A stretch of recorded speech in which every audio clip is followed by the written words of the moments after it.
Bab 1151, Memasuki Pengasingan, 2. S. Memasuki ruang virtual stimulasi pencurian yang sepenuhnya berwarna putih. Ruangan itu kosong, tetapi saat S melangkah masuk, dia merasa pikirannya menjadi jernih, dan hubungannya dengan hukum semakin dalam. Pada saat ini, sebuah antarmuka tiba-tiba terbuka di depannya sebelum dia bisa mencerna perasaan itu sepenuhnya. Menu ruang virtual stimulasi pencurian. Keterampilan mantra yang tersedia untuk stimulasi virtual.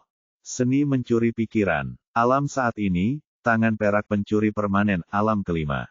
Alam yang tersisa, pemburu harta karun perak ke-6, tangan pencuri emas ke-7, tangan emas pencuri permanen ke-8, pemburu harta karun emas ke-9, terkunci ke-10. Biaya stimulasi untuk alam berikutnya, 10.000 poin rumah untuk 9 stimulasi.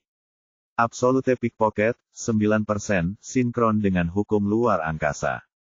Biaya stimulasi untuk maksud luar angkasa, 10-20 pemahaman luar angkasa, 100.000 poin rumah untuk 9 stimulasi. Badai hitam, mantra kelas bumi atas.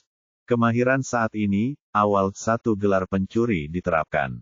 Biaya stimulasi untuk kemahiran menengah, 1000 poin asrama untuk 9 stimulasi. Wahyu gelap, mantra kelas bumi atas, Akeong novel bin et Akeong.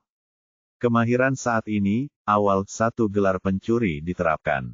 Biaya stimulasi untuk kemahiran menengah, 1000 poin rumah untuk 9 stimulasi. Sama dengan. Esther diam saat melihat menu dan bertanya dengan bibir mengerucut, mengapa ada biaya untuk setiap skill mantra yang bisa distimulasi? Kupikir skill mantra itu akan disertakan dalam ruang virtual stimulasi pencurian selama aku mengaktifkannya. Aku tidak tahu bahwa aku harus membayar untuk skill apapun yang ingin aku stimulasi secara terpisah. Keterampilan mantra tuan rumah benar-benar berbeda dari anggota rumah lainnya, itulah sebabnya tuan rumah perlu membayar setiap stimulasi sesuai dengan tingkat kesulitan keterampilan mantra. Selain itu, tuan rumah seharusnya sudah menyadari bahwa ruang virtual stimulasi pencurian juga dapat membantu pemahaman hukum tanpa menggunakan fitur stimulasi. Harap jangan mengeluh tanpa alasan yang jelas. S mengangkat sebelah alisnya sebelum membalas. Kalau begitu jangan beri aku alasan untuk mengeluh, sialan. Namun sistem itu tidak lagi memerhatikannya, jadi dia hanya bisa menggerutu dalam hati sebelum melepaskannya. Bagaimanapun, dia tahu sistem itu tidak akan mengubah aturan konyolnya untuknya. Selanjutnya, bagian terakhir tentang penjelasan sistem itu benar karena dia benar-benar bisa merasakan hukum yang rapat di tempat ini. Belum lagi, skill mantra yang tersedia sangat sulit dikuasai, terutama 2 yang pertama yang disebutkan dalam daftar. Dia sudah menguasai semuanya kecuali 2 dari Mortal Sky Heaven ini. Pencopet mutlak mengharuskannya meningkatkan pemahamannya tentang hukum angkasa, dan dia merasa tidak bisa menggunakan pencopetnya yang biasa pada seorang kultivator negara hukum karena mereka sangat sensitif terhadap hukum dan kemampuan unsur masih kekanak-kanakan di hadapan mereka. Namun sebelum memulai apapun, ia masih memiliki beberapa hal yang ia tunda karena sedang terburu-buru. Hal pertama yang ia tunda adalah sisa hadiah yang ia peroleh dari menyelesaikan misi pekerjaan pencuri. Dia membalikkan tangannya. Koin segi 5 berwarna hitam pekat muncul di tangannya. Di sana ada simbol pencuri barunya, yang tampaknya dibuat dengan rune berbintang yang tak terhitung jumlahnya. Di sisi lain, terukir gambar rahasia tudung. Dia membuka deskripsinya. Token kemampuan pencuri koneksi, tingkat pendahuluan. Token kemampuan Thief Conate memungkinkan Heaven Stealer untuk menggabungkan skill mantra terkait Thief ke dalam kemampuan Thief Conate. Sejak saat itu, skill mantra tersebut berubah menjadi kemampuan Thief Conate, yang tidak akan lagi memiliki batasan dan dapat berevolusi dan tumbuh bersama Heaven Stealer. Penafian, jika keterampilan mantra terkait pencuri memiliki tingkatan yang jauh lebih tinggi dan lebih kuat daripada pencuri surga, setelah menggabungkannya ke dalam kemampuan bawaan pencuri, kekuatan tingkatannya akan disesuaikan ulang agar sesuai dengan wilayah kehebatan pencuri surga saat ini. Peringatan, saat memilih keterampilan mantra, harap diingat bahwa setelah mengubah keterampilan mantra menjadi kemampuan bawaan, versi keterampilan mantra yang telah berevolusi, ditingkatkan akan hilang secara permanen dari arsip sistem jika ada. Penggunaan, untuk mengaktifkan, sebutkan nama keterampilan, mantra terkait pencuri yang ingin Anda ubah menjadi kemampuan pencuri koneksi sambil menyelimuti token kemampuan pencuri koneksi dengan ki Anda. Terperangah, mata Es bergetar karena rasa bersalah sebelum akhirnya kenikmatan menguasai dirinya. Dia tidak menyangka akan mendapat ganjaran yang selama ini diabaikannya, yang ternyata sangat besar. Dia tahu kelemahan terbesar dari suatu keahlian adalah begitu dia menjadi lebih kuat, maka keahlian itu akan kehilangan nilainya, dan dia perlu mencari keahlian yang lebih kuat. Terutama keahliannya sendiri, meskipun keahlian tingkat tinggi cukup ampuh daripada keahlian tingkat rendah, beberapa keahlian masih jauh lebih berguna daripada keahlian tingkat tinggi dalam kategori yang sama. Sama seperti copet, salah satu skill pertamanya dari sistem, skill ini masih didukung hingga hari ini meskipun belum memahami copet absolut. Namun sekarang, copet awal telah mencapai batas absolutnya, dan dia membutuhkan copet absolut untuk menggantikannya. Namun, ia tahu bahkan absolute pickpocket pada akhirnya akan mencapai batasnya, dan jika ia tidak memiliki pengganti, ia akan kehilangan keahliannya yang paling menguntungkan dan berguna. Bahkan jika ia dapat menciptakan yang baru, ia tahu itu tidak akan sama. Itulah sebabnya token kemampuan pencuri Conate mengejutkan mereka. Itu seperti anugerah karena itu akan memungkinkannya mengubah keterampilan menjadi kemampuan bawaan pribadinya, dan kemudian tidak peduli seberapa kuat dia tumbuh, kemampuan bawaan akan mengikutinya dan tidak pernah melemah. Mengenai skill apa yang diinginkannya sebagai kemampuan bawaan, Es bahkan tidak perlu berpikir dua kali tentang hal itu, dia tidak akan melewatkan kesempatan ini untuk menjadikan skill favoritnya sebagai kemampuan bawaan permanen. Es menyeringai lebar saat dia menyelimuti token itu dengan ki-nya dan berkata, ubah kemampuan pencopet mutlak menjadi kemampuan bawaan pencuri. Saat kata-kata Es keluar dari mulutnya, dia tiba-tiba merasakan sesuatu bergerak dalam dirinya. Saat berikutnya, cahaya biru gelap tiba-tiba keluar dari glabelanya entah dari mana dan memasuki token berkilauan di tangannya. Sebelum dia bisa bereaksi, token itu tiba-tiba berubah menjadi garis gelap dan melesat kembali ke arahnya. Glabella. Pada saat ini, suara sistem berdering. Sama dengan. Token kemampuan pencuri koneksi telah digunakan pada Absolute Pickpocket. 3 versi evolusi, peningkatan Absolute Pickpocket telah dihapus dari sistem. Arsip. Memformat bakat ilahi bawaan yang layak untuk menciptakan kemampuan bawaan untuk mutlak. Copet, nilai akhir. Dilarang. Bakat ilahi bawaan, warisan pencuri pertama. Kemampuan bakat ilahi, tingkat kenaikan, pencopet mutlak, sulap. Bab 1152, keluar dari pengasingan. Domain Spirit Inferno sangatlah luas dan diperintah oleh artifak Inferno Guardian Sect, sebuah sekte kelas 2. Akan tetapi, ini tidak berarti hanya sekte pelindung Inferno artefak yang ada, faktanya, karena besarnya domain Inferno Roh, sekte pelindung Inferno artefak tidak dapat mengawasi semuanya sekaligus, terutama dengan fokus utama mereka pada penempaan. Jadi, sekte pelindung Inferno artefak tentu memiliki sekte-sekte kelas 1 bawahan, sekte-sekte besar, di bawahnya yang menangani domain Inferno Roh. Lalu ada sekte-sekte kelas unsur, yang memiliki kekuatan bawahan di bawah sekte-sekte kelas 1. Bahkan Gunung Malapetaka Binatang, di bawah kekuasaan kota aliansi sekte 5 sekte tingkat, hanya merupakan bagian kecil dari pinggiran domain neraka roh, dan mereka begitu jauh sehingga 5 sekte besar itu masih belum menyadari keberadaan sekte pelindung neraka artefak maupun sekte pelindung tidak memperhatikan mereka karena mereka terlalu lemah, dan mereka sudah dibebani dengan sekte-sekte tingkat pertama yang menunggu perintah tunggal mereka untuk membuktikan diri dan memperoleh niat baik. Wilayah sekte pelindung artefak Inferno disebut wilayah pelindung artefak Inferno, dan ada 4 kota sekte pelindung yang terletak di 4 arah sekte pelindung artefak Inferno. Kota-kota sekte pelindung ini dikelola oleh 4 klan utama dari sekte pelindung artefak Inferno, yang bertanggung jawab untuk menangani semua masalah material bagi sekte utama. Masalah-masalah ini berkisar dari pengumpulan upeti dari sekte kelas 1 bawahan mereka hingga pengumpulan sumber daya eksotis dari seluruh domain Inferno Roh. Lebih jauh lagi, kota-kota ini juga membina setidaknya 80% murid sekte baru untuk sekte utama. Setiap 25 tahun, ketika sekte utama membuka gerbangnya untuk perekrutan baru, lebih dari 90% murid baru berasal dari keempat kota ini, sementara sisanya berasal dari kekuatan bawahan mereka, karena mereka juga diberi jatah tetap untuk sekte-sekte bawahan tersebut atas jasa dan jasa mereka yang luar biasa. Tak seorang pun tanpa pemeriksaan latar belakang yang ketat diizinkan masuk ke kota-kota ini, apalagi masuk ke sekte utama, dan menerobos tindakan pengamanan mereka adalah angan-angan belaka. Kota Sekte Penjaga Barat terletak di arah barat Sekte Penjaga Artefak Inferno dan berada di bawah klan Weston, salah satu dari 4 klan terkuat di Sekte Penjaga Artefak Inferno. Lebih jauh lagi, Kota Sekte Penjaga Barat berada paling jauh dari pintu masuk sekte, tepat di seberangnya, dan wilayah terlarang juga berjarak beberapa ribu mil dari kota ini. Jika seseorang berjalan beberapa ratus mil ke arah wilayah terlarang, mereka akan dapat melihat siluet tembok-tembok yang menjulang tinggi menembus awan.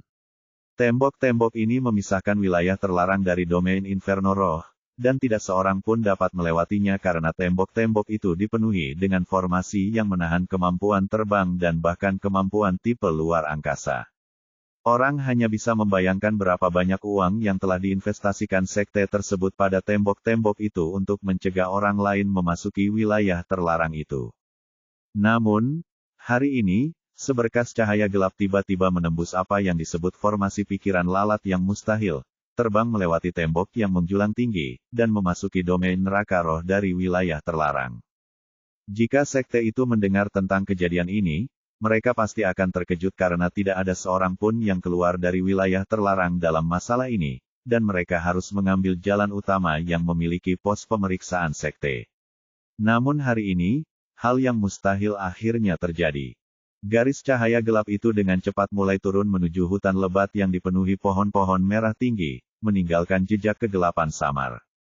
Tak lama kemudian, garis gelap itu mendarat di hutan, memperlihatkan sosok tinggi, berkerudung, dan berkulit gelap dengan sayap halus di punggungnya sebelum sayap itu mulai memudar.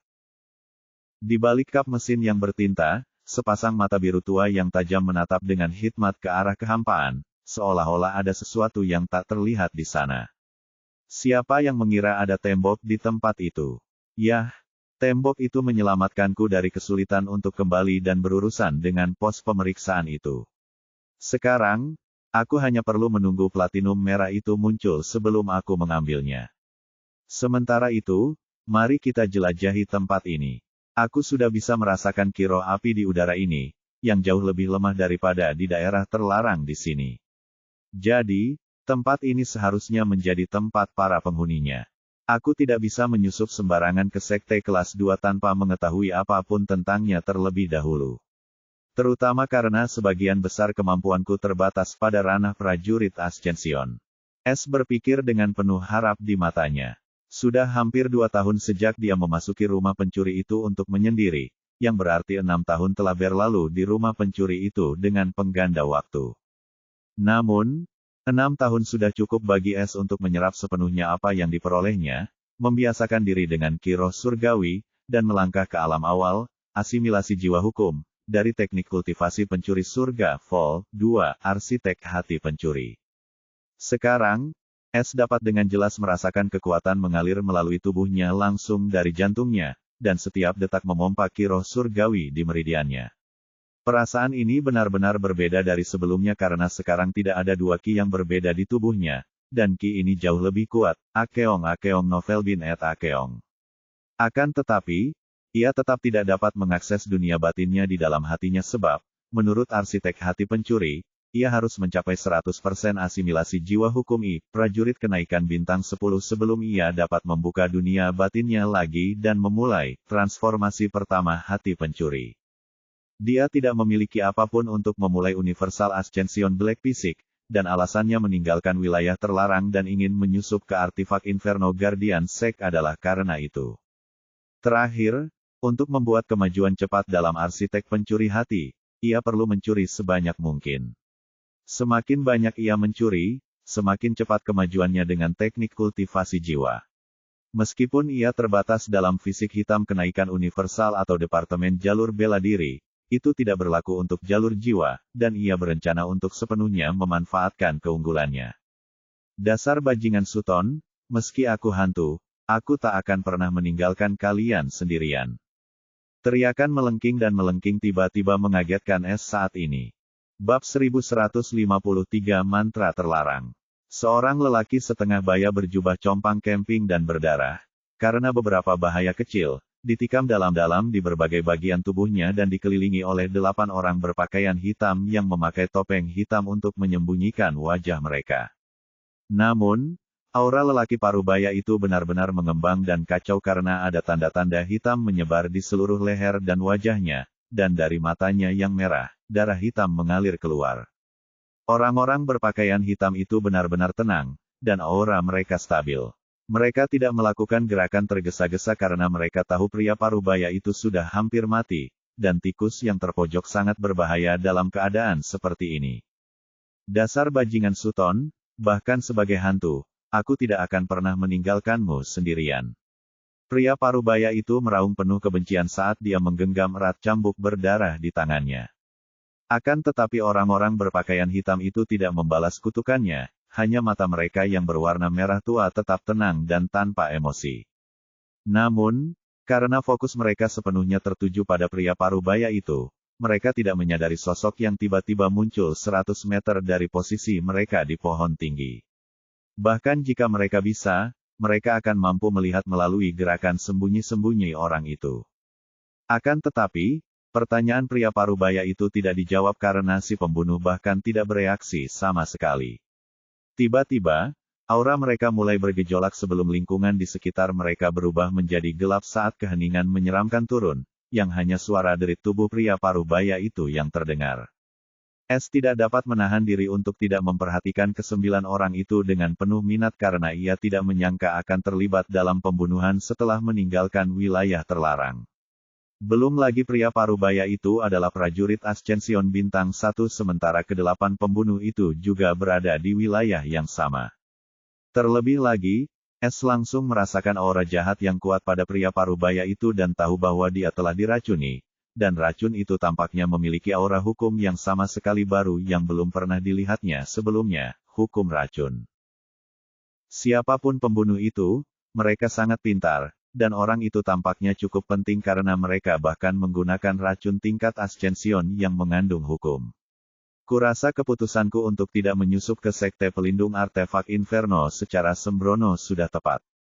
Sedangkan untuk orang-orang ini, mereka bisa menjadi sumber informasi dan targetku untuk mereka. Lagi pula, mereka sudah menunggu lama untuk menguji teknik baru mereka. Bibir Es melengkung membentuk senyum dingin sebelum dia mengirimkan transmisi suara. Dan sesaat kemudian, beberapa sosok muncul di tanah. Melihat tidak ada reaksi dari orang-orang berpakaian hitam itu, lelaki parubaya itu menggertakkan giginya, mendesah pasrah, dan berkata dengan nada kalah, karena aku akan mati juga, bisakah kau memberitahuku sebanyak ini jika benar-benar klan Sutton dari kota Sekte Pelindung Selatan yang menyewa persekutuan pembunuh iblismu untuk membunuhku? Akan tetapi, pertanyaan pria parubaya itu tidak dijawab karena si pembunuh bahkan tidak bereaksi sama sekali. Tiba-tiba, aura mereka mulai bergejolak sebelum lingkungan di sekitar mereka berubah menjadi gelap saat keheningan menyeramkan turun, yang hanya suara derit tubuh pria parubaya itu yang terdengar. Benar-benar kelompok yang kejam, seperti yang rumor katakan tentang kalian. Tapi jangan pikir aku akan menyerah semudah ini hanya karena serangan diam-diam dan racunmu berhasil. Aku akan mengalahkan setidaknya satu dari kalian bajingan jahat bersamaku. Dia meraung saat api coklat tiba-tiba menyala dari tubuhnya, menyelimuti seluruh tubuhnya dan menerangi lingkungan gelap yang menakutkan. Suhu mulai meningkat saat pria parubaya itu hendak mengambil langkah terakhirnya. Ia bahkan menyalakan api roh kehidupannya yang merupakan hal tabu bagi seorang kultivator tipe api. Namun, ia bertekad untuk mengalahkan mereka. Bagaimanapun, ia tahu bahwa ia akan mati karena racun misterius ini yang langsung menyusup ke dalam jiwanya, dan ia dapat merasakan racun itu menggerogoti kultivasinya. Namun, meskipun ada cahaya dari api ini, para pembunuh tidak terlihat dimanapun, tetapi dia tidak berhenti. Cambuknya tiba-tiba menyala, dan api berwarna coklat menutupi permukaannya. Pergolakan api yang melata, dia mengucapkan mantra dan melesat ke arah kirinya, meninggalkan jejak api neraka. Ledakan. Cambuk itu tiba-tiba beradu dengan sesuatu yang terbuat dari logam, itu adalah pembunuh yang hendak mendekat, dan saat ia menangkis cambuk yang hendak menusuk kepalanya dan menangkisnya dengan belatinya, ia terlempar ke belakang. Namun, cambuk itu tidak berhenti. Ia bermanuver di udara dan melingkari punggungnya seperti ular. Ia beradu dengan pembunuh tersembunyi lainnya dan memaksa pembunuh itu untuk menangkisnya seperti pembunuh sebelumnya. Pria parubaya itu menghalangi 8 pembunuh dengan teknik cambuknya dengan kecepatan yang menggelikan. Namun para pembunuh itu tampak tak kenal lelah dan terus datang kembali, dengan ahli menghalangi cambuk itu setiap kali menemukan titik lemah mereka. Akeong novel bin et Akeong. Cukup jelas bahwa mereka tahu pria parubaya itu sedang membakar hidupnya dan tidak akan bertahan lama, mereka hanya perlu memastikan untuk tidak memberinya napas atau meninggalkan celah apapun untuk dieksploitasinya. Serangan mereka sangat terkoordinasi, dan mereka juga tampak menggunakan beberapa formasi penyerangan. Lebih jauh lagi, dengan setiap bentrokan, lingkungan mereka meledak, dan tempat di mana pria parubaya itu berdiri sekarang menjadi kawah besar yang dipenuhi dengan permukaan hangus dan api berwarna coklat. Bajingan, kenapa kalian tidak mati saja? Karena kalian menunggu nyawaku habis, aku akan mengabulkan permintaan kalian sekarang juga. Dia meraung saat matanya berkilat karena kegilaan, dan api yang membakarnya tiba-tiba membesar dan hampir mencapai langit. Mantra terlarang, api kehancuran. Tiba-tiba, kobaran api yang berkobar di sekitar pria parubaya itu menyusut kembali ke dalam tubuhnya, menciptakan sebuah titik kecil di depan dadanya. Namun, suhu mulai meningkat karena sekelilingnya tampak kehilangan warna, dan bahkan ruang di sekitarnya mulai bergetar. Lelaki parubaya itu, yang mukanya kini telah dipenuhi jaring hitam, memperlihatkan senyum lemah namun penuh kebencian saat retakan-retakan mulai tampak di seluruh wajah dan tubuhnya sebelum tangannya mulai membusuk menjadi abu halus. Aku akan berdoa untuk pembalasan semua orang kata-kata terakhirnya terputus karena wajahnya benar-benar membusuk saat ini, hanya menyisakan titik api kecil, yang tiba-tiba mulai memadat lebih banyak lagi dan kemudian jatuh dengan hebat. Para pembunuh yang merasakan kematian datang sudah melarikan diri dengan kecepatan penuh, namun sayang, mantra terlarang itu dinamakan terlarang karena suatu alasan. Bahkan rombongan yang tak diundang pun merasakan adanya krisis mendadak yang mencengkeram hati mereka, dan mereka pun menghentikan langkahnya. Retakan. Pada saat ini, titik api itu tiba-tiba retak, menghancurkan ruang di sekitarnya sebelum langsung meluas, menghasilkan kehancuran yang tak berujung. Buomim. Bab 1154, Potongan-potongan masa lalu. Seorang pencipta vokal besar meninggalkan tempat di mana lelaki parubaya itu mengucapkan mantra terlarang, dan tidak ada yang tersisa dalam jarak sekitar 100 mil. Namun, dari tanah neraka, 8 sosok berpakaian hitam bangkit dengan penghalang retak. Di sekitar tubuh mereka, mereka adalah 8 pembunuh yang berhasil selamat dari ledakan itu, yang akan membuat pria parubaya itu terkejut sampai ke inti jika dia masih hidup untuk menyaksikan ini. Pemandangan. Target telah dinetralisir, misi selesai. Sebuah suara statis terdengar dari salah satu dari 8 pembunuh. Para pembunuh itu berbalik dan hendak pergi ketika tiba-tiba, entah dari mana, belati hitam pekat muncul di leher mereka dan tetap di posisi mereka. Namun para pembunuh itu tidak bergerak sedikit pun karena mereka bisa merasakan ujung tajam belati tajam itu di kulit mereka meskipun mengenakan harta karun pertahanan. Seolah-olah bahaya itu dapat melewati semua pertahanan mereka. Dasar orang gila, sebuah suara renyah namun kesal terdengar saat itu. Saat berikutnya, 8 pembunuh itu dikelilingi oleh 8 orang berpakaian gelap lainnya. Pakaian mereka lebih ke sisi estetika, dan meskipun warna mereka sama, orang bisa tahu mereka benar-benar berbeda satu sama lain. Yah, kecuali 2 sosok tinggi yang mengenakan jubah. Salah satu dari mereka bahkan memiliki burung kecil berwarna gelap dan hamster lucu di bahunya. Itu adalah seluruh rumah pencuri dengan 2 pengikut pencuri, Cirus dan Cucu. Harus kuakui, mantra terlarang itu hampir mengejutkan kami. Ini benar-benar surga yang lain. Aku bisa merasakan udara dan tekanan di tempat ini, yang sangat berbeda dari tempat kelahiran kami. Suara merdu lainnya mendesah, dan dengan sedikit kegembiraan dalam suaranya, itu adalah Freya. Yang berkomentar lebih awal, membalas, dan saya juga mengakui bahwa orang-orang di sini bahkan lebih bodoh daripada di kampung halaman. Siapa yang mengira hal pertama yang kami alami setelah datang ke tempat ini adalah percobaan pembunuhan. Dan para bajingan itu bahkan selamat. Mereka penuh dengan harta karun, dan saya yang menentukan. Inter dengan cepat mengubah nada bicaranya saat matanya yang licik bersinar dengan keserakahan. Dia melotot ke 8 pembunuh yang sekarang sepenuhnya berada di bawah kekuasaan Noah. Mereka bukan makhluk hidup, tetapi HP ada di matanya.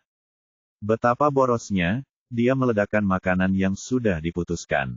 Suara ratapan Cirus terdengar saat ini, membuat para wanita tertawa kecil karena mereka senang melihat anak nakal itu tidak trauma dengan pengalaman masa lalunya. Memang, dia menggunakan Spirit Fire sebagai katalisator untuk merapal mantra itu. Dan Spirit Fire itu sangat kuat dibandingkan dengan yang kumiliki. Tampaknya sumber daya artifis Inferno Guardian Sect ini jauh lebih kaya dari yang kita duga. Sekte kelas 2 adalah kekuatan yang harus diperhitungkan. Suara Noah yang tenang terdengar saat dia dengan dingin menatap para pembunuh yang tidak bisa bergerak, dan satu-satunya hal yang menghentikannya untuk membunuh mereka adalah dia menunggu perintah S. Setelah mereka semua tahu tentang kemampuan S untuk mencuri ingatan dan kemudian mengubahnya menjadi Star Sleep, dan sekarang mereka berada di tempat tak dikenal ini, mereka membutuhkan setiap informasi yang bisa mereka dapatkan. Benar, S mengangguk saat ini dengan suara tenang sambil menatap para pembunuh itu dengan rasa ingin tahu. Kalau begitu bayangkan sumber daya dan kekayaan orang-orang yang berani membunuh orang-orang dari Sekte kelas 2. Persekutuan pembunuh iblis, kukira. Karena orang tua itu memanggilmu seperti itu. Jadi, dia dari sekte. Apa kau mendapatkan ingatannya sebelum dia meninggal? Alina bertanya dengan rasa ingin tahu saat dia berdiri di sisi kirinya, mengenakan jubah gelap karena dia tidak memiliki cukup HP untuk membeli jubah dari tokonya. S mengangguk sambil menjawab, ya, tetapi aku tidak dapat memperoleh semuanya karena dia cukup kuat dan, untuk beberapa alasan, lautan pengetahuannya rusak. Lebih jauh lagi, tampaknya ada segel di lautan pengetahuannya, dan aku harus berterima kasih kepada mereka untuk itu.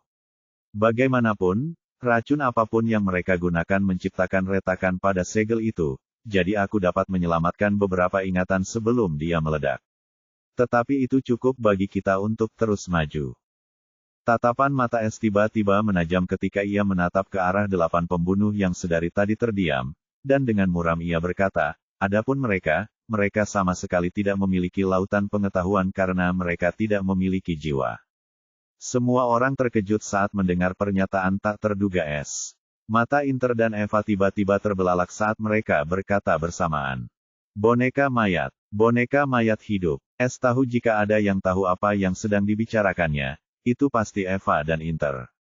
Yang pertama karena saat dia menyelesaikan evolusinya, dia berada di menara iblis kerajaan, tempat boneka darah digunakan sebagai boneka percobaan untuk memanipulasi dan merusak para pesaing untuk teknik kelahiran kembali Raja Iblis Bulan, dan alasan Eva dapat menyelesaikan evolusinya dengan cepat juga karena dia. Yang terakhir adalah karena dia mendapat warisan dari suku iblis mayat di benua iblis, dan dia hampir dirasuki oleh salah satu anggota mereka, dan manik kebangkitan jiwa juga dijarah dari anggota suku iblis mayat itu. Namun, saat Eva dan Inter mengucapkan kata-kata itu keras-keras, tidak menjadi masalah siapa yang mengucapkannya, namun ke-8 pembunuh itu tiba-tiba gemetar, dan tubuh mereka mulai bersinar dalam cahaya merah tua. S tidak sempat menjelaskan karena dia langsung merasakan aura yang sama seperti yang dia rasakan sebelum pria parubaya itu mengucapkan mantra terlarang dan memerintahkan Noah, serang tepat di tengah leher mereka, ada semacam sumber kekuatan di sana. Noah, yang hendak memenggal kepala mereka semua, langsung bereaksi terhadap kata-kata S, dan bahaya peniti mengikuti keinginannya dan melesat ke arah leher mereka, melewati penghalang kiroh mereka atau perlindungan apapun dan menusuk dalam-dalam ke leher mereka. Akeong novel bin et akeong. Hampir seketika, terdengar suara seperti kaca pecah, dan cahaya merah dari para pembunuh itu tiba-tiba lenyap saat mereka jatuh ke tanah tanpa tanda-tanda kehidupan. Akan tetapi, sebelum para penghuni rumah dapat bernapas lega, salah satu boneka mayat, yang sebelumnya berbicara dengan tidak jelas, tiba-tiba mengeluarkan kabut gelap dan menyeramkan dari tubuhnya, diikuti oleh boneka-boneka lainnya, dan berubah menjadi wajah yang gelap dan mengerikan. Siapapun yang berani membunuh anggota persekutuan pembunuh iblis akan terjerumus ke dalam kesengsaraan yang tak berujung. Aku akan menganugerahkan kutukan pembunuh iblis kepadamu. Bab 1155, Master Kunci dan Master Kunci. Para penghuni rumah dan Es terkejut dengan pernyataan wajah jahat itu. Saat berikutnya, wajah jahat itu tiba-tiba berubah menjadi seberkas gelap dan menakutkan dan langsung melesat ke arah Noah. Mata Noah menyipit saat merasakan aura jahat yang terkandung dalam garis gelap itu, tetapi aura itu tidak memiliki kekuatan serangan apapun. Meskipun demikian, dia tahu jika dia tersentuh olehnya, itu akan menjadi berita buruk. Sebuah penghalang gelap dan halus tiba-tiba muncul di hadapan Noah untuk menghalangi garis itu. Namun, ia terkejut ketika garis gelap itu mendarat di penghalang ki di depannya, dan sesaat kemudian, garis itu mulai menyebar di sekeliling penghalang itu. Ekspresi semua orang berubah karena mereka bisa merasakan aura garis gelap itu mengikis ki Noah. Cepat potong kimu. Inter berteriak keras pada Noah yang tampak sedang linglung. Aku tidak bisa. Jawab Noah dengan gentar. Ia sangat terkejut dan sudah berusaha untuk menghentikan kinya, tetapi entah mengapa, ia tidak bisa. Akeong novel bin et akeong. Pada saat ini, Es memutuskan untuk campur tangan. Ia langsung muncul di hadapan Noah dan menggunakan ki miliknya untuk menahan kabut yang menggerogoti. Ketika ki surgawi Es menyelimuti kabut yang berkarat, kabut itu akhirnya bereaksi. Suara mendesis dari sesuatu yang terbakar terdengar, dan ki Es tampaknya menjadi kutukan bagi kutukan iblis pembunuh ini. Asap hitam mulai mengepul, membersihkan penghalang ki Noah. Seolah-olah ada semacam belenggu yang terangkat dari Noah, dan dia akhirnya bisa menghentikan kinya yang tidak terkendali, dan penghalang itu akhirnya lenyap saat dia memotong kinya. Ekspresi Es tampak muram saat melihat asap hitam menghilang. Sepertinya kita baru saja menghindari peluru. Persekutuan pembunuh iblis ini tidak sesederhana yang kita bayangkan. Kutukan ini bisa jadi semacam tanda pelacakan atau, lebih buruk lagi, semacam racun. Hanya ki roh primordialku yang mampu melawannya.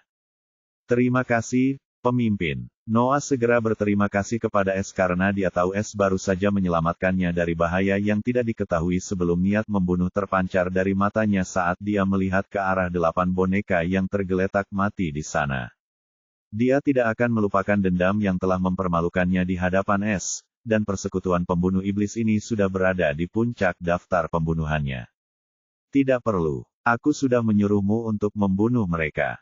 Lagi pula, aku yakin kau akan mampu menghadapi kutukan ini dalam waktu singkat begitu ki dan hukum rohmu menjadi lebih kuat daripada asal kutukan ini.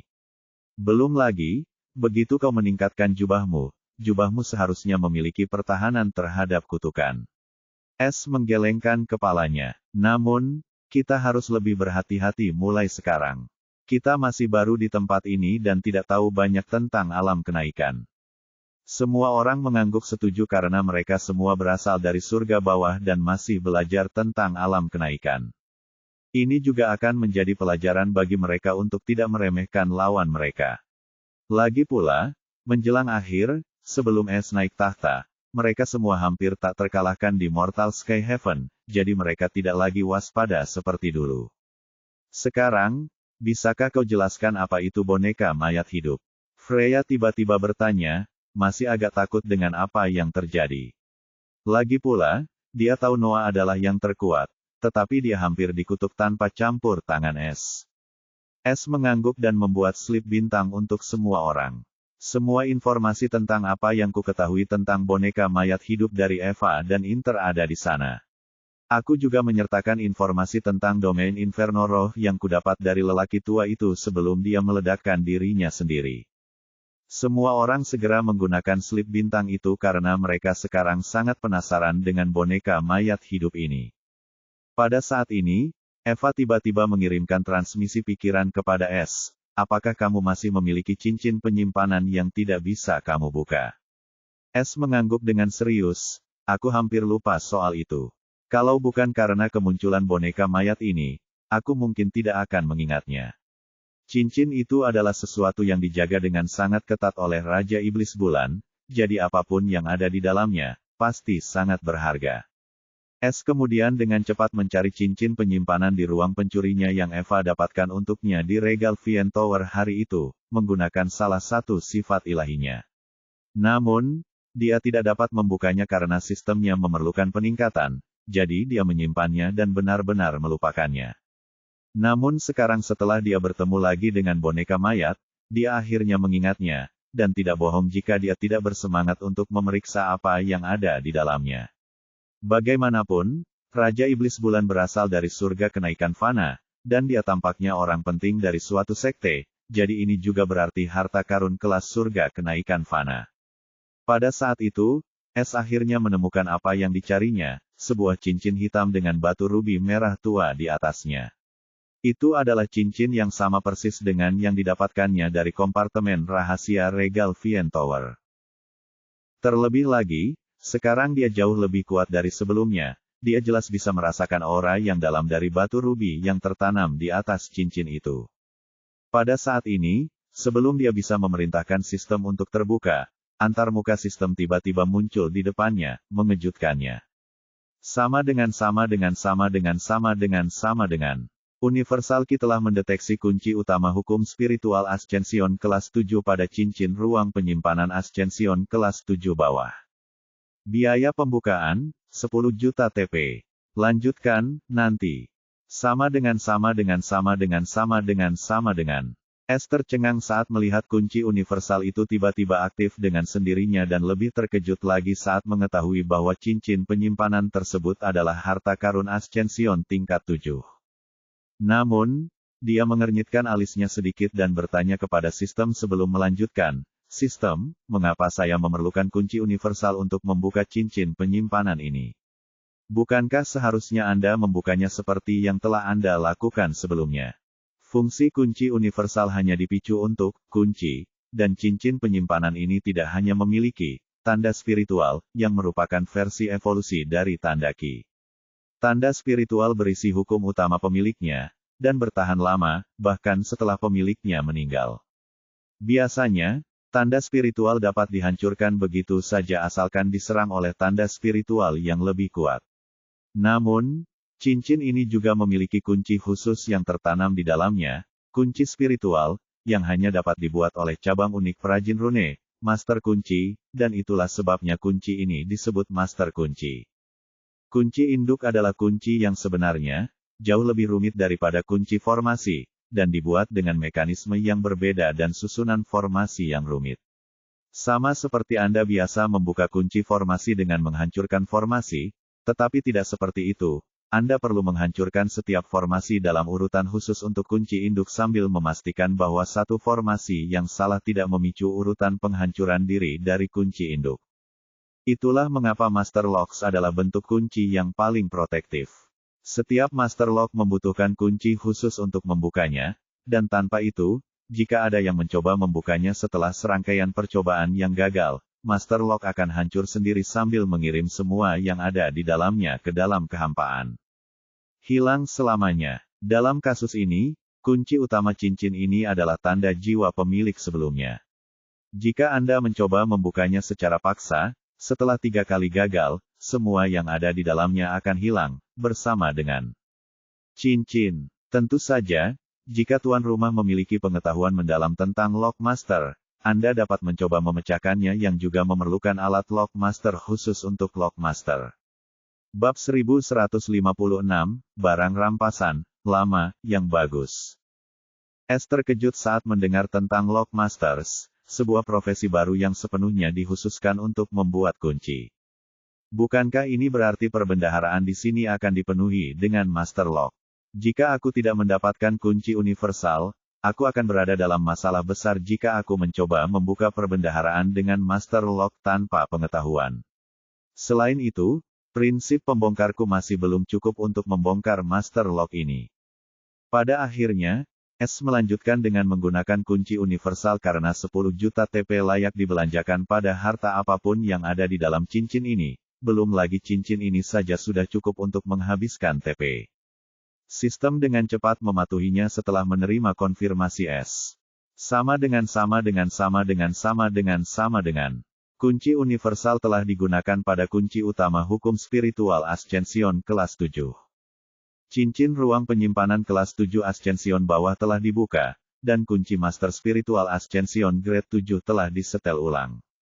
Poin pencuri, 29.849.000. Sama dengan. Melihat sisa TP-nya, dia menghela nafas. Dia telah menghabiskan hampir semua TP-nya untuk membeli isi toko sistem, menggunakan fasilitas rumah pencuri, dan, terakhir, pada avatarnya. Dia merasa cukup miskin sekarang karena tidak bisa mendapatkan lebih banyak TP. Buatlah daftar isi di dalam cincin ini, perintah S pada sistem. Setelah tingkat otoritasnya meningkat, ia tahu cara menggunakan sistem dengan lebih baik dan lebih efisien. Saat berikutnya, sebuah daftar muncul di depannya. Sama dengan. Harta karun luar angkasa. Ruang penyimpanan harta karun kelas 7 Ascension bawah, 1. Detail, 10.000 meter kubik tidak ada ruang penyimpanan hidup dengan ketahanan spirit key. Harta karun alkimia. Tingkat kenaikan rendah -5/7. Detail, pil jiwa darah 1, racun roh bumi 2. Kelas Ascension atas -5/3. Detail, racun mayat. Tingkat kenaikan rendah -6/1. Detail, ramuan penyiksa jiwa. Kelas Ascension atas -6/1. Detail, pil earth swallow. Kelas Ascension atas -7/1. Detail, esensi darah beracun bulwark. Tanda hubung. Senjata roh. Kelas Ascension atas -7/1. Detail, kuali roh darah jiwa, rusak. Harta karun rune. Kelas Ascension atas -7/1. Detail, formasi pemisahan ruang besar, rusak. Batu kristal kiroh yang dimurnikan. Tingkat kenaikan rendah 3, batu kiroh, 132 juta. Tingkat kenaikan rendah 3 kristal kiroh, 38.941. Tingkat kenaikan atas 3, batu kiroh, 98 juta. Kelas kenaikan atas 3 kristal kiroh, 19.001. Kelas kenaikan rendah 4 batu kiroh, elemen tanah, 42 juta. Kelas kenaikan rendah 4 kristal kiroh, elemen angin, 12.409. Kelas kenaikan tinggi 4 batu kiroh, elemen tanah, 132 juta. Kelas kenaikan tinggi 4 kristal kiroh, elemen api, 10.000. Spirit Nectar Lowe Ascensions kelas 3, 100.300 tetes. Spirit Nectar Upper Ascensions kelas 3, 90.000 tetes. Spirit Nectar Lowe Ascensions Grade 4 elemen gelap, 10.748 tetes. Spirit Nectar Upper Ascensions Grade 4, elemen api, 4.119 drop. Catatan, Spirit Nectar dapat digunakan baik melalui jalur bela diri maupun jalur jiwa, karenanya, tidak ada pembagian. Fragmen inti vena binatang roh Ascension atas langit kelas 5 elemen cahaya 34. Detail, inti vena binatang roh adalah esensi sejati dari vena binatang roh, yang mengandung bentuk paling murni dari kiroh bela diri dan jiwa di dalamnya, hampir tak terbatas. Ketika inti vena binatang roh hancur, pecahannya juga mengandung bentuk paling murni dari kiroh, tetapi dalam jumlah terbatas, dan dapat digunakan dengan berbagai cara yang berbeda. Pengetahuan, teknik budidaya, 2. Detail, kitab suci kelahiran kembali dosa tingkat domain atas, catatan master boneka darah tingkat domain bawah. Kelas domain, mantra tingkat langit atas, 21. Detail, peluru darah, pelindung tulang, boneka pikiran. Mantra kelas mistik rendah, 9. Detail, mata mistik darah, telapak tangan hantu. Mantra mistik tingkat atas, 7. Detail, tulang besi, peralihan pikiran. Mantra kelas domain bawah, 1. Detail, hantu darah. Seni mantra kelas domain bawah, 3. Detail, langkah hantu, dominasi darah, serangan pedang siluman hantu. Mantra terlarang kelas atas, 1. Detail, bencana hantu darah. Mantra tabu tingkat langit atas, 1. Detail, kedatangan hantu beracun. Sumber daya alam, harta karun. Kelas kenaikan bawah 3, 34.499, detail, besi putih tanah. Kelas kenaikan atas 3, 40.138. Detail, rumput vulkanik. Akeong Novel bin et Akeong. Kelas Ascension atas -6/1. Detail, jamur beracun yang sunyi. Item tidak penting, 93.294. Sama dengan. S menarik napas dalam-dalam saat melihat daftar isi cincin penyimpanan Raja Iblis Bulan. Meskipun orang ini tidak terlalu kaya, atau hanya karena dia terluka, dia telah menggunakan sebagian besar harta yang telah dia kumpulkan dalam hidupnya. Ini juga menjelaskan kurangnya harta penyembuhan bermutu tinggi dan senjata serta formasi yang rusak. Meskipun demikian, kekayaan sebanyak ini saja sudah cukup untuk membuat sekte kelas 1 dan bahkan sekte kelas 2 menyatakan perang terhadap semua orang. Sekte tingkat pertama puncak hanya memiliki pengetahuan warisan hingga tingkat langit atas, sedangkan sekte tingkat kedua puncak harus memiliki pengetahuan hingga tingkat mistik atas dan, dalam kasus yang jarang terjadi, tingkat domain bawah. Namun, cincin penyimpanan Raja Iblis Bulan memiliki pengetahuan tingkat domain atas dan teknik kultivasi yang bahkan S tertarik, di antara pengetahuan dengan domain rendah lainnya. Teknik budidaya bermutu. Mungkinkah Raja Iblis Bulan berasal dari sekte kelas 3 yang misterius, sekte Raja? S hanya bisa memikirkan kemungkinan ini, atau dia terlalu beruntung untuk menemukan warisan sekte tingkat Raja, dan mungkin itu juga penyebab kehancurannya. Namun S tidak yakin karena terlalu banyak yang hilang dan hantu tua itu tampak sangat putus asa untuk membalas dendam. Sayangnya, dia bertemu S dan sekarang semua kekayaannya menjadi miliknya. S juga tertarik dengan Spirit Beast Vein Core Fragments dan Spirit Stone serta Spirit Crystals bertipe elemental. Meskipun Avos telah memberitahunya tentang Spirit Stone dan Spirit Crystals bertipe elemental, dia masih belum memiliki informasi lengkap tentang kegunaannya. Tapi sekarang dia tidak hanya mendapatkan beberapa tetapi juga mendapatkan fragmen inti vena binatang roh yang lebih langka ini. Elemen cahaya. Apakah kamu membukanya? Sepertinya ada sesuatu yang bagus di dalamnya. Suara penasaran Eva terdengar saat ini di benaknya, dan dia bisa merasakan suasana hati S terangkat setelah cincin itu muncul di dalam dirinya. Tangan. Ini lebih dari bagus. Kurasa kita tidak akan kelaparan dalam waktu dekat. S bercanda saat ia akhirnya menggunakan tanda jiwanya untuk mengikat Master Lock yang terbuka dengannya. Kemudian, ia akhirnya melihat ruang besar di dalamnya, yang sudah jelas. Semua harta karun tersusun rapi, dan pada saat itu, matanya tiba-tiba tertuju pada sesuatu, tampaknya, item tidak penting, yang dinyatakan oleh sistem. Ia tercengang saat melihat apa itu. Bab 1157 Koin Roh. Di sebuah kota bawah tanah rahasia yang tampak seperti kota hantu dengan lingkungannya yang suram dan remang-remang serta infrastrukturnya yang gelap, sosok berjubah hitam sedang duduk bersila, dikelilingi kabut merah. Pada saat ini, sepasang mata merah menyala yang dipenuhi dengan ketajaman yang menakutkan terbuka, dan gumaman serak terdengar, boneka darahku mati tepat setelah menyelesaikan misi.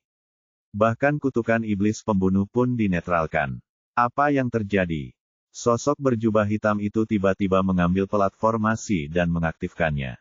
Semakin platformasi itu berkilau, semakin terang cahaya tajam di matanya. Spirit Inferno Domain dari artifak Inferno Guardian Sect, dan targetnya adalah John Weston, saudara kedua dari kepala cabang luar keluarga Weston saat ini. Perintah itu datang dari pengurus cabang luar keluarga Sutton, dia bergumam sebelum kilatan tajam melintas di matanya. Mungkinkah keluarga Sutton membunuh mereka agar hal ini tidak tersebar? Tidak, mereka seharusnya tahu lebih baik jika mereka mampu mendekati kita.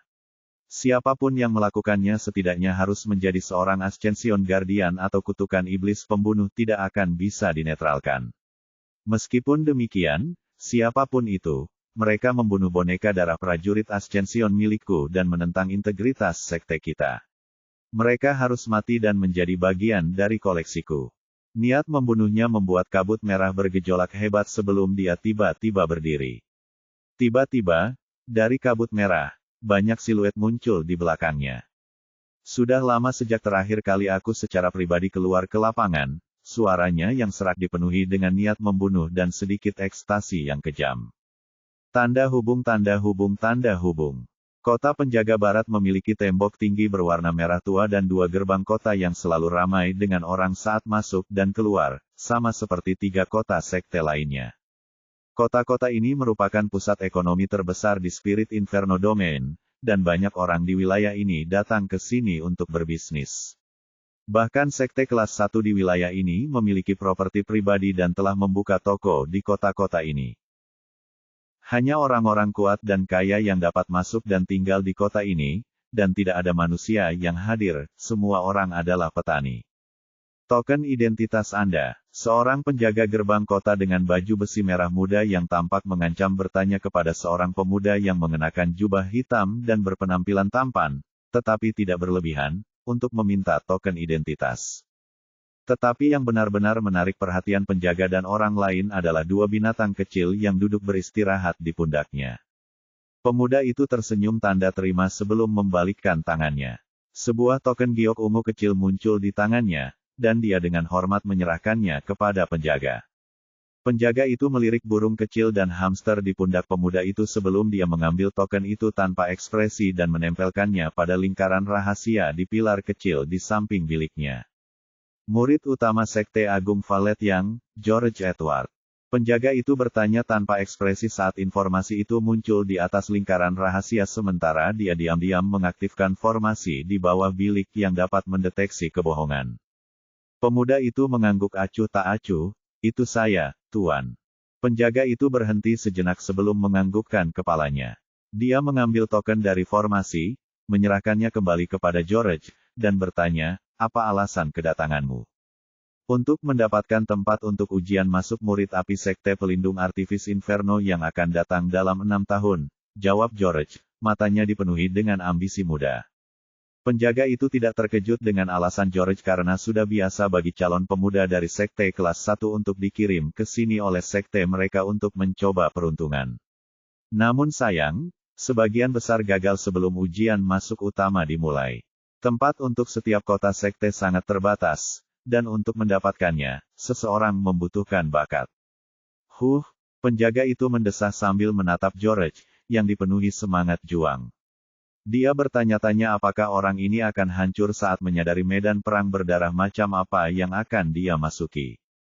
Penjaga itu menggelengkan kepalanya sedikit sebelum bertanya dengan tegas, sambil melihat ke arah 2 binatang buas di pundak George, "Bagaimana dengan 2 binatang buas itu? Apakah mereka binatang buas jinakmu? Kau harus mendaftarkan mereka sebelum kau dapat membawa mereka ke dalam kota, dan jika mereka menyebabkan masalah, kau akan bertanggung jawab atas mereka, belum lagi hukuman jika kerusakannya terlalu besar." George menjawab sambil tersenyum, "Tidak, mereka bukan binatang buas jinakku, melainkan teman-temanku, dan mereka sama sekali tidak berbahaya. Kau dapat mendaftarkan mereka dengan menggunakan nama Cirrus dan Cucu. Cirrus adalah Fire Raven dengan garis keturunan tingkat elemen, dan Cucu adalah Inferno Mouse dengan garis keturunan yang sama. Jika mereka menyebabkan masalah, aku bersedia bertanggung jawab penuh." Ketika George memperkenalkan mereka, kedua binatang itu sedikit memiringkan kepala mereka dan menatap ke arah penjaga dengan mata kecil mereka yang tajam. Penjaga itu tidak dapat menahan perasaan bahwa makhluk-makhluk kecil itu tampak agak bersemangat, seperti anak kecil yang sedang bermain, bahkan merasa puas. Ia mengira itu hanya imajinasinya sebelum ia mengangguk dan mengoperasikan lingkaran rahasia di tangannya. Dia telah menggunakan formasi pendeteksi kebohongan selama ini, dan karena perkataan George tidak berbohong, dia bebas masuk. "Kamu dan monstermu, teman-temanmu sudah terdaftar. Itu berarti 10 koin roh tingkat 3. Penjaga itu meminta biaya masuk untuk mereka bertiga. Koin roh sebenarnya adalah mata uang umum di surga kenaikan fana karena baik itu batu ki, kristal jiwa atau batu roh, kristal roh, keduanya memiliki tingkatan dan nilai kepadatan ki yang berbeda. Batu dan kristal ki, roh dengan tingkatan yang lebih tinggi menjadi semakin penting seiring dengan peningkatan kultivasi para kultivator. Akeong Novelbin et Akeong. Hal ini terutama berlaku untuk batu roh dan kristal roh, yang hanya dapat digunakan oleh para kultivator negara hukum dan beracun bagi para kultivator negara elemen.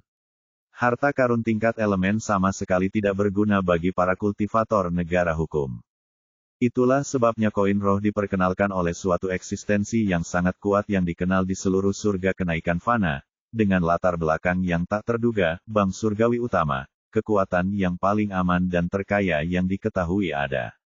Cabang-cabang mereka tersebar di setiap wilayah yang dikenal manusia, dan mata uang mereka diakui oleh semua orang, belum lagi integritas dan perlindungan mereka yang terbaik, dan banyak eksistensi tingkat tinggi menggunakan layanan mereka.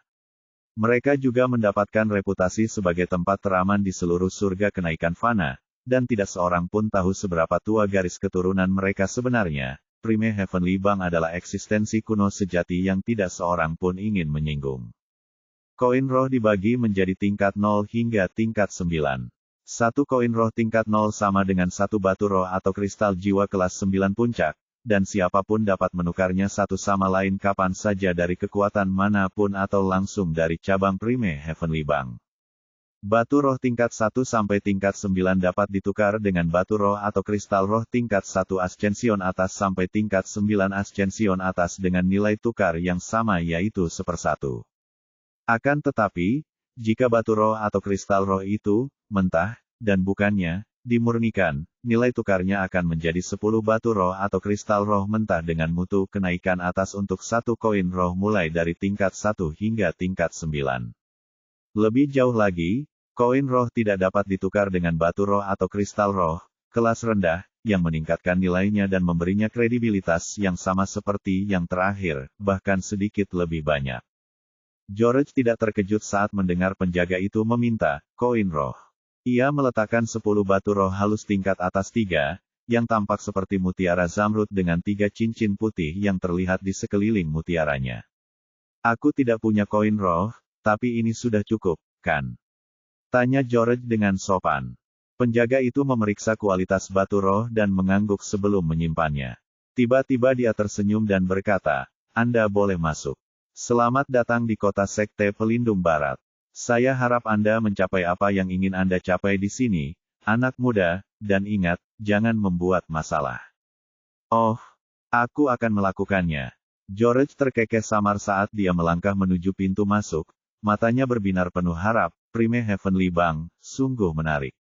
Meskipun mereka sangat kuat, mereka juga secara harfiah menyandang gelar target terkaya dari semuanya. Bab 1158, Kota Sekte Penjaga Barat. Kota Sekte Penjaga Barat sangat menakjubkan dan dibangun seperti benteng. Pemandangan pertama yang menyambut setiap pengunjung adalah benteng raksasa. Dibangun dari batuan vulkanik granit ajaib yang bersinar di malam hari, tembok ini membentang bermil-mil, diselingi oleh menara-menara berbenteng yang menjulang tinggi seperti raksasa yang waspada. Sekelompok penjaga berjaga di setiap menara, mata mereka yang waspada mengamati cakrawala untuk mencari tanda-tanda ancaman. Di dasar tembok, parit yang dalam meliuk-liuk di sekitar kota, berfungsi sebagai penghalang tambahan. Pada saat ini, George, atau S dalam penyamaran George, bersama teman-temannya, Cirus dan Cucu, melangkah melewati gerbang yang dijaga ketat dan memasuki kota metropolitan yang ramai terbentang di hadapan mereka. Akeong Novelbin et Akeong. Anehnya, tempat ini sangat semarak untuk sebuah tempat yang dibangun di tanah vulkanik Spirit Inferno Domain. Jalan-jalan sempit berbatu berkelok-kelok di antara rumah-rumah yang berdesakan, semuanya dibangun dengan mengutamakan kepraktisan yang kokoh. Setiap inci ruang tampaknya dimanfaatkan, dengan bengkel-bengkel kerja yang terselip di bawah balkon yang menjorok dan taman-taman yang tumbuh subur di petak-petak atap. Udara bergetar dengan suara-suara kehidupan sehari-hari, dentang berirama palu pandai besi, teriakan pedagang yang menjajakan barang dagangan mereka, dan bunyi ketukan berirama kereta aneh beroda 6, tanpa ada binatang buas yang melintasi jalan yang padat dengan kelincahan yang mengejutkan. Tuan muda, apakah Anda mencari pemandu? Saya pemandu terbaik di kota ini, dan saya tahu setiap tempat. Pelayan saya sangat murah, hanya 1 koin spirit tier 1 per jam. Bohong, bohongi orang lain. Bagaimana mungkin tuan muda yang gagah ini bisa tertipu oleh tipu dayamu? Jangan percaya kakek tua ini, akulah satu-satunya yang tahu setiap sudut dan seluk-beluk kota ini. Aku hanya mengenakan biaya 1 tier spirit selama 2 jam. S tiba-tiba dibanjiri oleh sekelompok pemandu yang bersemangat ketika mereka melihat sosoknya yang kesepian baru saja memasuki kota, dan dia sendirian. Banyak pemandu juga mendekati mereka yang tidak memiliki kereta dan berjalan keluar dari gerbang. Lorong kereta kuda itu hanya berjarak beberapa meter dari para pejalan kaki. Jalan itu sangat lebar, dan tidak ada seorang pun yang berani berdiri di sana untuk mengganggu orang-orang di kereta kuda itu. Cirus dan Cucu sedikit terkejut, terutama Cucu karena ini adalah pertama kalinya dia melihat begitu banyak manusia mengelilingi mereka seperti ini. Pada saat ini, Es tiba-tiba mengusap jarinya di kepalanya untuk menenangkannya sebelum dia tersenyum dan menjawab para pemandu itu. Tuan-tuan, ini bukan pertama kalinya saya di kota ini, jadi saya akan. Maaf telah membuang-buang waktu Anda. Sekarang, permisi dulu. Para pemandu yang bersemangat itu langsung tercengang, beberapa bahkan mendecak lidah karena jengkel, karena tahu mereka tidak bisa mendapatkan apapun dari pemuda ini. Terlebih lagi, mereka bisa tahu bahwa dia bukan orang baru di sini karena orang-orang baru akan merasa terganggu dengan kedatangannya yang tiba-tiba. Terutama para pemuda yang termasuk dalam sekte kelas 1 orang-orang kampungan, karena mereka relatif takut menyinggung siapapun di sini karena latar belakang tempat ini. Namun, yang tidak mereka ketahui adalah Es tidak membutuhkan mereka, ingatan mereka saja sudah cukup, lagi pula, kebanyakan dari mereka adalah kultivator Soul Realm atau yang lebih lemah. Dia dapat dengan mudah mencuri ingatan mereka dalam hitungan detik setelah kekuatan barunya itu dikuasai. Es dengan santai melewati kerumunan pemandu dan mulai berjalan-jalan di sekitar kota sambil mengagumi tempat yang damai dan ramai. Sudah lama sejak dia berada di tempat seperti itu tanpa tekanan misi. Terlebih lagi, dia sendirian karena para anggota asrama memutuskan untuk menjelajah ke kota-kota lain dengan tujuan yang berbeda seperti menyusup dan meningkatkan pengaruh mereka, mencari organisasi pembunuhan tertentu untuk membalas dendam, memperoleh petani HP, mempersiapkan diri untuk turun ke dunia yang kacau namun tidak dikenal, dan menyelesaikan beberapa urusan yang belum selesai seperti keluarga. Es tidak membatasi siapapun karena dia tahu bahwa setelah mereka mengetahui asal-usul mereka yang sebenarnya, mereka semua punya rencana sendiri untuk membantunya atau menyelamatkan hidup mereka. Di sisi lain, kasus Eva bersifat khusus, jadi dia hanya bisa menyuruhnya untuk berhati-hati dan memberitahunya jika dia dalam bahaya karena dia punya sarana untuk menolongnya atau anggota keluarga lainnya. Namun keputusan Alina benar-benar mengejutkannya, dan salah satu alasan terbesarnya adalah karena dia akhirnya menyempurnakan pengetahuan di segel pertama warisannya.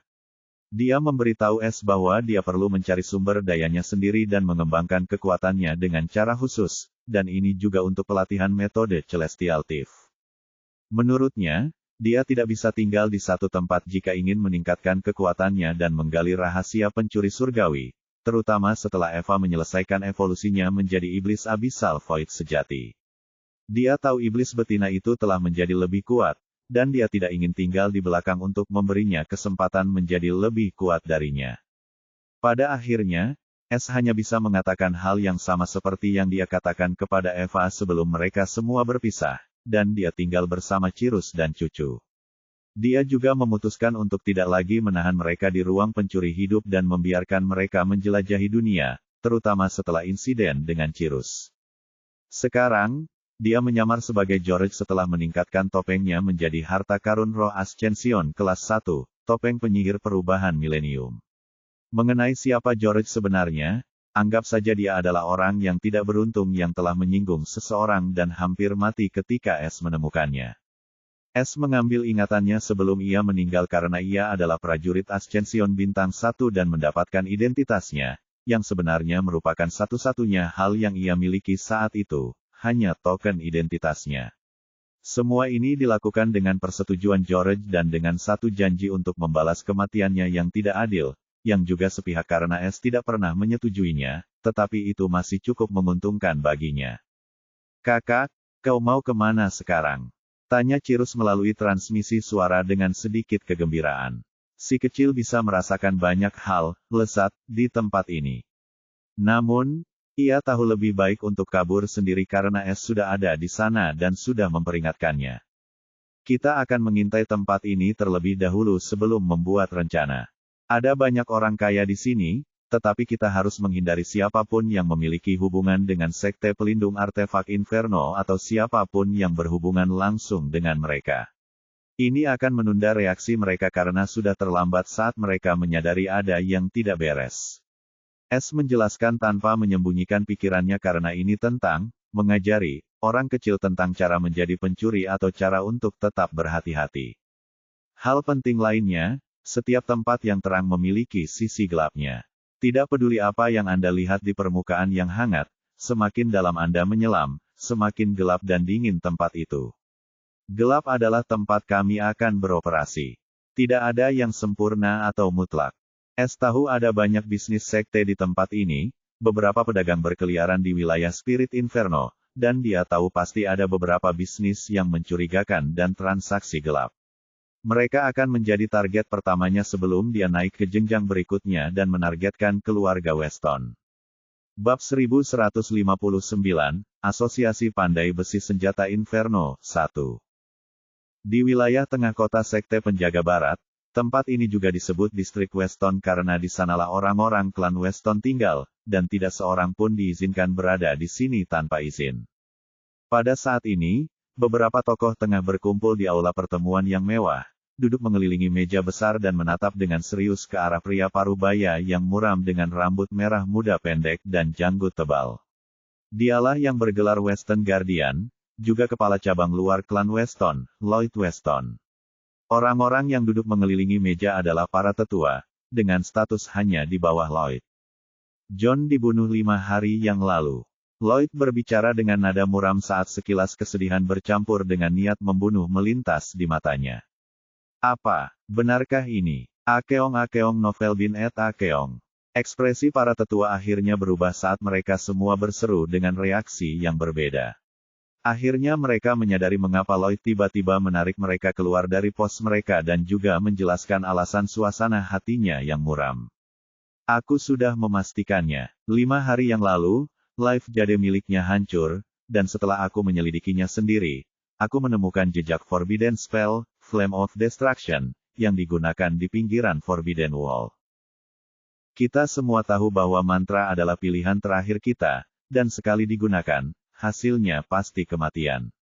Jadi, ini juga membawa saya pada kesimpulan bahwa John dibunuh, dan para pembunuh itu terlalu kuat baginya untuk menggunakan mantra terlarang itu untuk mengorbankan hidupnya sendiri. Lloyd berkata saat niat membunuhnya meningkat. Bagaimanapun, John adalah saudaranya, dan mereka memiliki hubungan yang sangat baik. Belum lagi, John istimewa karena dia adalah anak didik Spirit Weapon Forging, seorang Spirit Weapon Forger bintang 1 di atas grade 9 Runic Smith.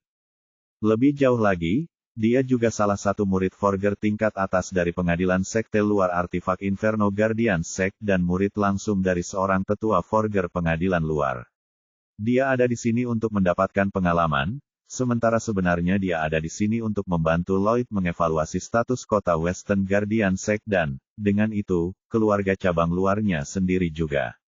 Lagi pula, meskipun mereka bernama Weston, satu dari 4 klan penguasa sekte pelindung artefak Inferno, mereka tidak termasuk dalam garis keturunan langsung klan utama, dan untuk mendapatkan perhatian dan sumber daya mereka, mereka membutuhkan jasa dan prestasi.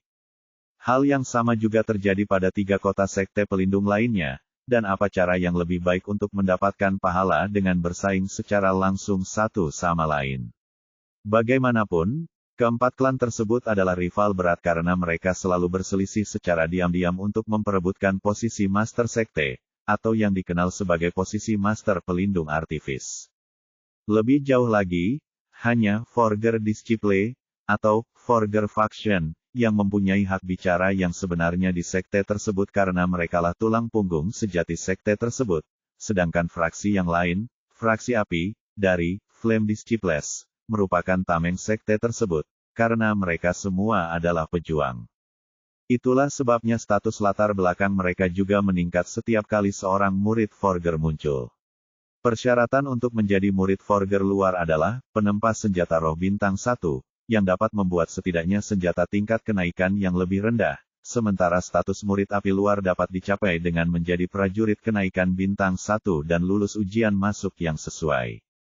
Perbedaan perlakuannya terlalu besar. Yang mengawasi murid api luar dan dalam serta murid pemalsu adalah tetua api luar dan dalam serta tetua pemalsu. Keduanya merupakan bagian dari pengadilan luar dan dalam sekte pelindung artefak Inferno. Di atas mereka adalah kepala murid api dan kepala murid pemalsu, dan yang mengawasi mereka adalah master api dan master pemalsu. Kemudian, akhirnya, pemimpin sekte, master pelindung artefak, dan di atasnya adalah pelindung agung yang sulit dipahami, master pelindung artefak agung. Pasti bajingan-bajingan Sutton itu.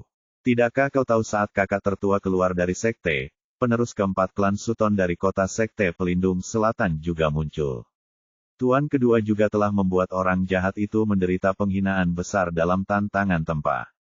Sejak saat itu, para bajingan Sutton itu selalu menghalangi jalan kita, namun kakak selalu berhasil membuat mereka menderita kerugian. Namun sekarang, duri di jalan mereka sudah hilang. Kepala klan, tolong beri saya izin untuk membalaskan dendam kakak. Seorang wanita dengan wajah menawan berseru sambil gemetar dengan mata penuh keluhan dan kebencian. Penatua, Marguerite kecil, Lloyd dan yang lainnya mendesah sedih, karena mereka tahu Penatua Marguerite dan John adalah sepasang kekasih. Marguerite juga merupakan murid api, sementara John merupakan murid pemalsu dari pengadilan luar, dan bukan hanya itu saja, mereka telah bersama sejak kecil. Lloyd mengepalkan tangannya karena ia merasa semakin marah dan memiliki pikiran yang sama dengan Marguerite. Ia tahu klan Sutton adalah tersangka utama di balik kematian John yang mengerikan. Namun, dia tidak bisa membiarkan emosinya menguasai dirinya. Tanpa bukti apapun, keluarga Sutton tidak tersentuh, dan jika mereka melakukan tindakan gegabah, mereka akan menderita. Dia juga tidak bisa membiarkan Marguerite mengambil tindakan gegabah. Jangan khawatir, Tetua Marguerite.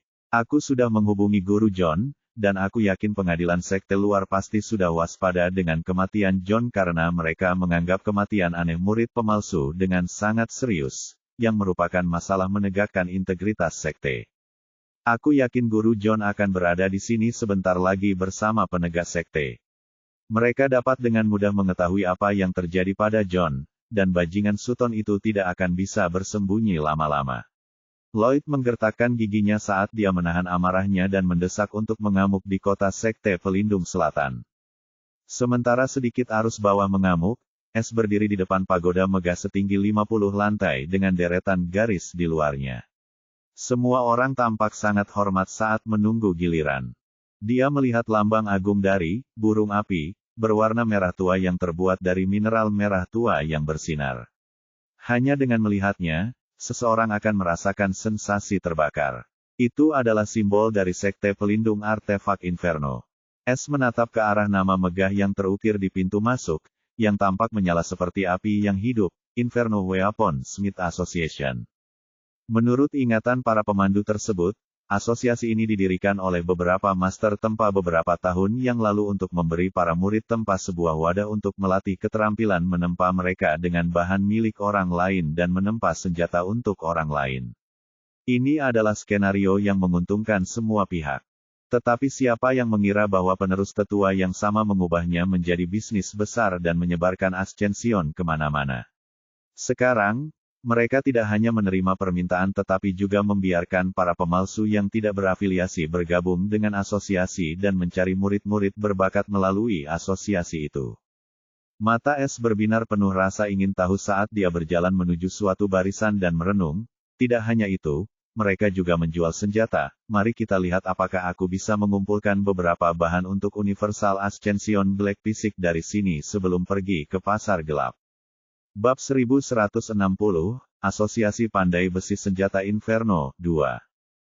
Lantai pertama pagoda Asosiasi Pandai Besi Senjata Inferno sangat besar dan dibagi menjadi beberapa bagian sesuai dengan layanannya. Bagian yang paling ramai adalah bagian komisi pemalsu, dan terdapat ruang-ruang VIP pribadi. Es memasuki pagoda dengan Cirus dan cucu di pundaknya. Kedua anak itu melihat sekeliling interior yang mewah itu dengan mata berbinar. Sebenarnya mereka berdua gembira karena mereka bisa merasakan berlimpahnya makanan, di tempat ini, dan jika Es menyuruh mereka melakukan apa yang mereka inginkan, mereka pasti sudah membuat keributan sejak lama. Tolong jangan halangi pintu masuk, Tuan. Seorang wanita mungil nan cantik mengenakan seragam merah bergaris putih memanggil dengan tenang saat melihat Es sedang melihat-lihat ke sekeliling toko sambil berdiri beberapa meter dari pintu. Namun Es jelas tidak menghalangi jalannya, karena dia bukan pendatang baru di tempat seperti itu.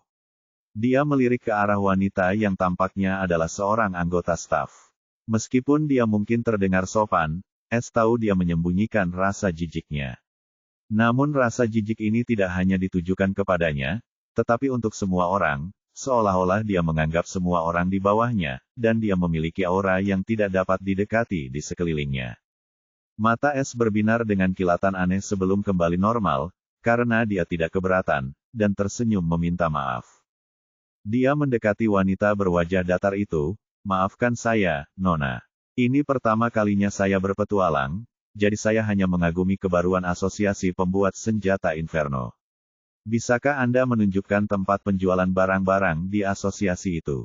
Mata wanita itu menyipit sedikit saat melihat Es tiba-tiba mendekatinya, sesuatu yang tidak berani dilakukan oleh siapapun setelah melihat wajahnya yang tabah namun tegas dan sikapnya yang tidak sopan. Akan tetapi, setiap kali ada orang yang punya tulang punggung mengeluh, tak seorang pun berani melakukan apapun kepada wanita ini, yang membuat semua orang mendapat kesan salah bahwa asosiasi pembuat senjata Inferno tidak akan menghukum orang-orangnya, bahkan jika mereka bersikap tidak sopan. Wanita itu kemudian melirik ke arah dua orang tampan di bahu pemuda itu, dan sekilas rasa tertarik melintas di matanya. Dia ragu sejenak sebelum berkata, "Jika Tuan datang untuk membeli, maka Anda harus menuju ke lantai 2 setelah membayar biaya masuk sebesar 1 koin Spirit Tier 3.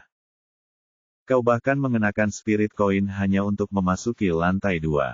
Belum lagi level 3. Lalu berapa harga senjatamu?" George mendecakkan bibirnya karena kecewa dan tidak puas.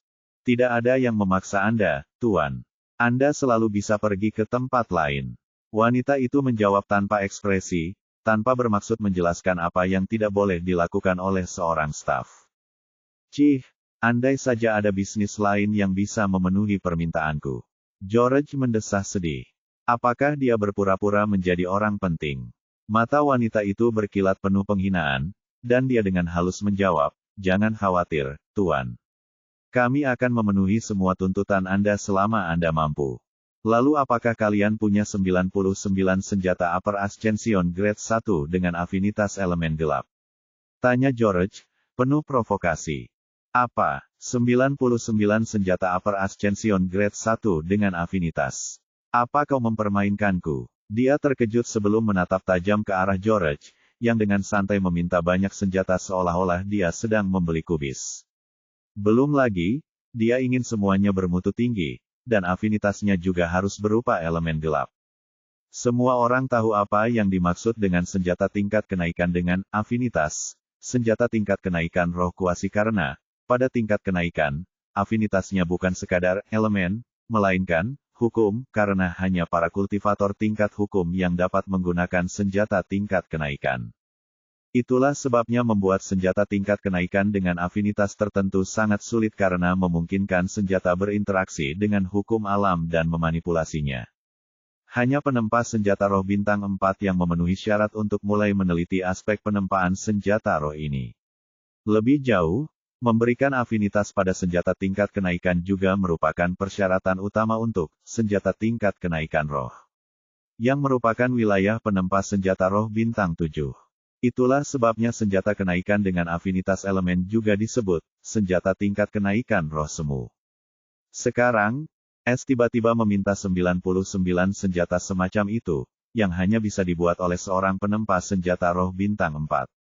Meskipun tingkat keberhasilannya tidak 100%, tingkat keberhasilan 30% saja sudah merupakan keajaiban, dan itulah yang terjadi pada Ascensions Grade 1 karena tingkat keberhasilannya hanya akan berkurang drastis seiring dengan naiknya grade.